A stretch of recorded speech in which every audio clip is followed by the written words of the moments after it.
అన్నవరం రాగానే స్నానాలు చేసి రథంకి రెడీ అయ్యాము. కొండ మీద ఫ్రీ బస్ సర్వీస్ ఉన్నది. అందులోనే మేము గుడి దగ్గరికి వెళ్ళాము. వ్రతంకి టికెట్ తీసుకొని గుడి లోపలికి వెళ్ళాము. వ్రతం చాలా బాగా జరిగింది. అన్ని స్టోరీస్ విన్నాను. లాస్ట్కి నేను కూడా దేవునికి పూజ చేశాను. దర్శనం చాలా బాగా జరిగింది. ఆ తర్వాత ఆవులకి మొక్కాము. రావి చెట్టు దగ్గర అమ్మ నెయ్యి దీపాలు పెట్టింది.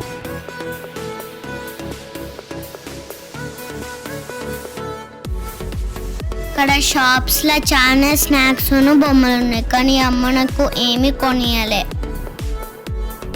చిన్ని కిట్టయ్య పాదాలు బాగున్నాయి కదా. అక్కడ డాన్స్ పర్ఫార్మెన్సెస్ కూడా జరుగుతున్నాయి. అందరం అక్కడ కూర్చొని చూసాము.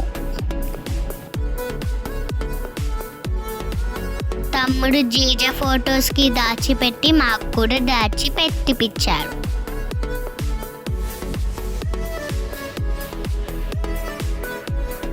నెక్స్ట్ డే పిఠాపురం ద్రాక్షారామం వెళ్ళాము. అది నెక్స్ట్ వీడియోలో చూపిస్తా. బాయ్.